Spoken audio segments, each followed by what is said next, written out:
Good day, everyone, and I hope that you're safe and healthy. And welcome to L's 58 Technical Writing in the Professions. And for this week's lesson, we're going to discuss about our first topic, and that is, what is technical writing?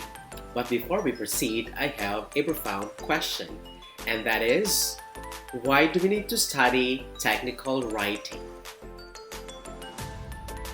We'll find the answers as we go along, so come and let's learn. The following are the objectives of our lesson. 1.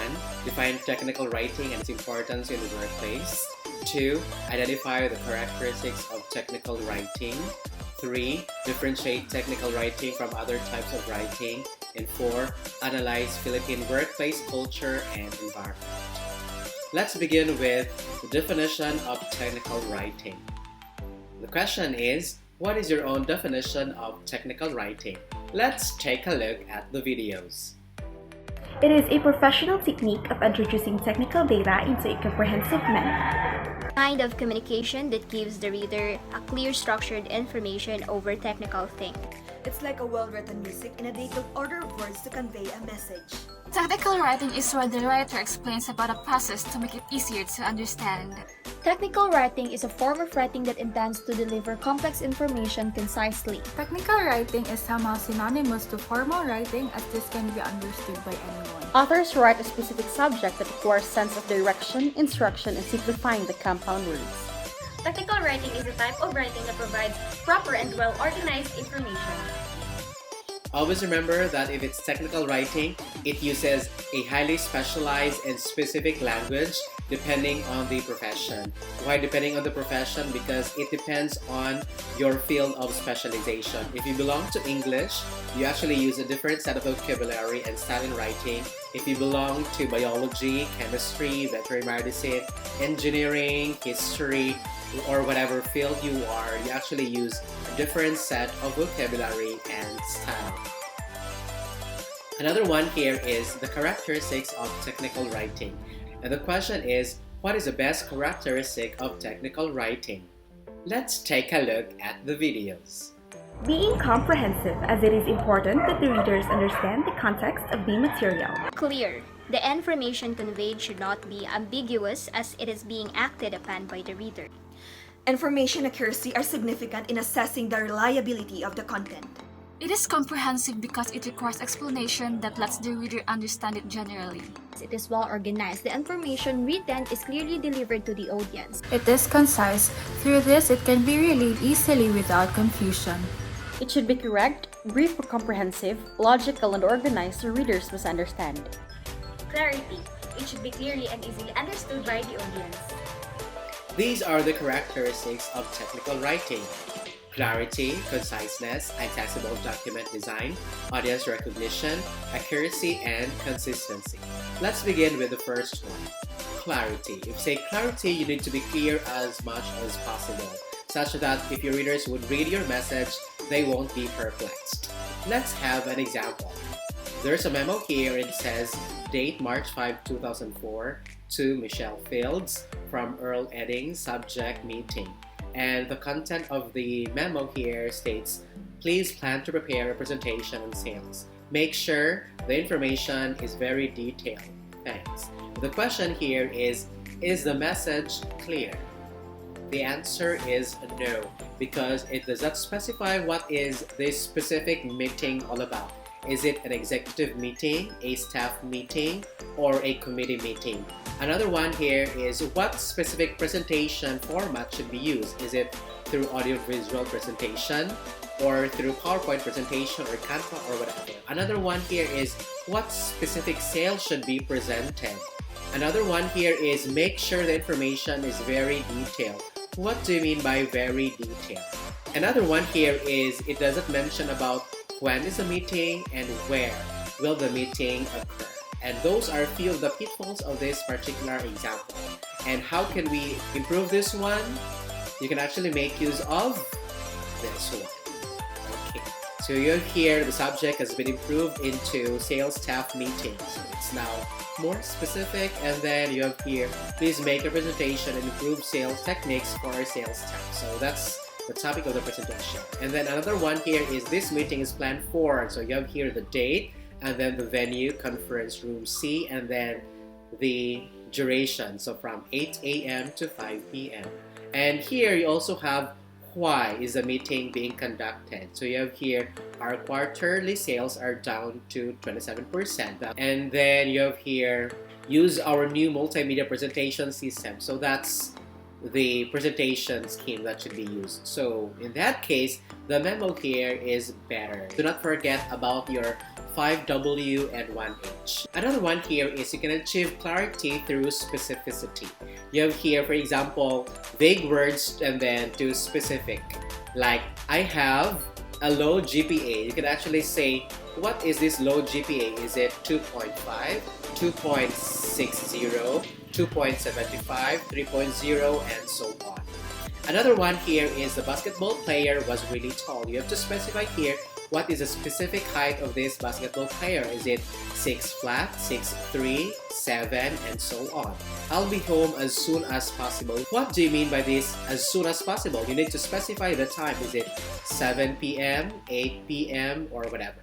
Another one here is the team has a losing record. What do you mean by this losing record? Is it 3-0 or 2-1 or whatever. The computer has lots of memory. You have to specify here what is the specific memory of the computer. Is it 1 terabyte, 2 terabytes, and so on. Next here is conciseness. If I say conciseness, you have to be brief as much as possible. However, the information should be complete. Let's take a look at the example. In order to facilitate an efficient meeting and fuel thought processes prior to June 25, I want to provide you with a brief overview of discussions recently carried out, blah, blah, blah. That's actually under the lazy rule. How can we improve this one? Let's take a look. So you can actually change long words to short words. Example, cognizant, to know, endeavor, try, domicile, home, morbidity, death, terminate, end. In that case, you need to avoid multi-syllabic words. Another one here is you can employ short sentences. For example, you have here, in order to successfully accomplish their job functions, the team has been needing more workspace for some time now. What you have to do here is identify the key words. The keywords here are the team needs more workspace and then jobs, or do its jobs. In that case, you can revise the lengthy sentence into the team needs more workspace to do its jobs. And that's actually super easy. Another one here is changing wordy sentence into less wordy sentence. For example, we collaborated together on the projects. Collaborated and together mean the same thing. So you can eliminate one. So you can just say, we collaborated on the project. Another one here is, this is a brand new innovation. If you say innovation, that's actually brand new. So you can eliminate brand new. So you can say, this is an innovation. Another one here is the other alternative is to eat soup. Other and alternative mean the same thing. You can just eliminate other here. So you can have the other alternative is to eat soup. So take note, avoid redundancy. Another one here is avoid prepositional phrases. Like, he drove at a rapid speed. So you can say, he drove rapidly. So that's shorter. Another one here is, I will see you in the near future. So you can say, I will see you soon. Another one here, I am in receipt of your email message requesting an increase in pay. You can say, I received your email requesting a pay raise. So that's super easy. Take note, avoid prepositional phrases. Next is, you need to make use of active voice. If you're using passive voice, transform them into active voice. Let's take a look. It is my decision to run for office. So the doer of the action here is the my. So that actually refers to I. So you put I in the subject position and then followed by the main verb. So in that case, it becomes I decided and then the continuation. I decided to run for office. Another one here is there are 16 people who tried out for the basketball team. So the doer of the action here is 16 people and then proceed to the main verb, tried out. So it becomes now 16 people tried out for the basketball team. That's actually easy. The computer was purchased by Tom. You can put Tom in the subject position and then followed by the main verb, which is purchase. You can say, Tom purchased the computer. So in that case, if you're actually using active voice, you're actually making it more direct to the point and you're making your sentences shorter. That's super easy. Another one here is changing long words to short words. For example, utilize, you can make use of use. Anticipate, foresee. Cooperate, help. Indicate, show. Initially, first. Presently, now. Prohibit, stop. Inconvenience, hassle, or problem, or trouble. Another one here is changing long phrases to one word. For example, in the event that, you can make use of if. At this point in time, now. With regard to, regarding. In the first place, first. Is of the opinion that, believe. Due to the fact that, because. Make revisions, revise. Take into consideration, consider. With the exemption of, except. Make an adjustment of, adjust. So in that case, you change long phrases to one word. Let's proceed now to the next, which is accessible document design. Let's take a look at an example. You have here regarding part number 315564-000, we received 541 units of wafer number 3206-2. These were rejected. For the same part number, we received 643 units of wafer number 3206-4. These were accepted, and this is a very taxing. What you need to do is make use of highlighting techniques. If you say highlighting techniques, you can make use of graphs, charts, tables. You can also make use of bold, italics, underline, and so on. This is now the revised version. Part number, so you have here 315564-00. So wafer number, and then quantity received, and then the remarks whether they were accepted or rejected. And that's super easy. If you're the reader, then you would be able to understand the message faster. Another one here is audience recognition. If you're writing something, you have to take note of who would be the readers of what you're writing. And there are three types of readers. You have here the high-tech peers, low-tech peers, and the lay readers. If you say high-tech peers, these are your professors, your bosses who are experts in their field. Your low-tech peers are the not so advanced when it comes to knowledge about this particular field. They might be newbies or fresh grads or whatever. And then you have lay readers. Your lay readers are the persons who don't belong to your field, or they could be your customers. In that case, how can you achieve audience recognition? For example, if you have high-tech peers, you can make use of abbreviations. For example, you can make use of OP and EN because they could understand what OP and EN. And then if you say low-tech peers, you can make use of the abbreviations, parenthetical definitions. For example, OP for operating procedure, EN for engineering notice. And then for lay readers, you should not make use of abbreviations and acronyms. Instead, you need to provide explanations. Let's proceed now to accuracy. If you say accuracy, grammar counts here. At the same time, correct information should be considered. Because if you're giving fake information, then you are not a good technical writer. And if you're not good in grammar, you are not also a good technical writer. And if you're not good in grammar, you can make use of grammar tools like Grammarly. Another one here is consistency. If you say consistency, you need to provide uniformity all throughout, from the very beginning to the ending. And the next topic here is the uniqueness of technical writing. And the question now is, what makes technical writing unique from other forms of writing? Let's take a look. It channels factual and purposeful information and not merely subjective opinions. Focuses on factual information about a particular subject, and it always deals with practicality. It's a utilitarian approach to inform using in a formal manner. It doesn't involve emotions but rather focuses on conveying information direct and accurate. It is simple, objective, and straightforward in delivering information to the audience. It is unique as it embodies formality which can be mostly used in our everyday lives. Its purpose is to convey information, not to entertain, but to appeal to readers' reason. It is factual and appeals readers' reason and not to their emotion. It is very unique. Why? Because it is discipline specific. As I said earlier, if you belong to this particular field, you make use of a different set of vocabulary and a different set of style when writing a document. For example, if you belong to English, you actually write differently. If you belong to biology, you write differently. If you belong to chemistry, you write differently. If you belong to nutrition dietetics, you write differently. If you belong to political science, you write differently. If you belong to history, you write differently, and so on. So you need to be familiar with your field. Another one here is communication skills and technical writing. And the question is, why communication skills are significant in technical writing? It enables to convey readers and converse with other professionals and clients. It is significant as technical writers convey messages in a wide range of people where those people can learn.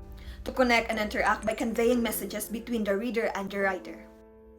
In order to have a clear purpose and to build trust between the reader and the writer. In order to communicate effectively and convey the message accurately. As it is related to various people, it is important and able to have an effective communication. As technical writers deals with a wide range of people, including professionals and even international clients. It is essential because it is a means of communication that conveys information. As I said earlier, grammar counts here. So that's why you have to improve your grammar skills. At the same time, you need to follow the standards of writing. Don't you worry, because we will go through those standards as we go along this course. Another one here is toxic Filipino culture and the workplace. And the question is, what is the worst toxic Filipino culture in the workplace and why? Lacking in the workplace, as it questions their credibility and position at work. Competing with each other. Filipinos in the workplace tend to forget collaboration because of competition. Crowd mentality, a cynical attitude toward competition, bringing down other people instead of helping one another. Gossiping because it gives negative impacts and less productivity in the workplace. Envy with a coworker because they get more praise than them. Not being on time, as this portrays unprofessionalism and causes delay and frustration. Your skills and reasons are invalid if you're still new to an environment. Glory seeker, because workers who highlight their own contribution and downplaying others' efforts are toxic. In the future, it is inevitable that you will experience a toxic environment, at the same time, toxic workmates. What you need to do is you need to avoid them. You need to practice good working habits because that actually counts. And the last one here is adjusting in the workplace. The question now is, how should you adjust in your future workplace given that your colleagues differ in terms of age, race, ethnicity, language, gender, preferences, behavior, and culture? Let's take a look at the videos. By starting my day with a positive outlook and being patient and empathetic towards everyone. Humans are very different from each other, so by that I can adjust by respecting our differences. It is important to respect and empathize to each of them, to adjust in the diversity within workplace. I would respect my colleagues no matter who and what they are and be open to communicate with everyone. I'll be flexible, be friendly to my colleagues, and show positive attitude at all times. Embrace diversity, equity, and practice proper work ethics at all times towards everyone. By practicing good communication skills, professionalism, and most of all, respect. You should understand, respect, and consider each other's differences to have a harmonious workplace environment. Always remember, acceptance and understanding are the keys. And at the same time, if you are a newbie, you need to observe and follow protocols. And always remember, always ask permission before making decisions, because if you not do that, you will be at risk. And take note, guys, before we end, technical writing is very relevant because it is discipline specific. It teaches you how to write depending on what specific field of specialization you belong to. And always remember, we need to study technical writing because it is very much useful in the future, most especially if you're going to write your research proposal, your undergraduate thesis, your laboratory reports, and other reports in the future. If you got questions regarding this lesson or you got queries of any concern, drop an email at rene.bonifacio@cmu.edu.ph. I'll attend to your queries as fast as I can. If it's your first time to watch this video, kindly click the subscribe button for you to be updated with the latest videos of our course. And as always, God bless and stay healthy.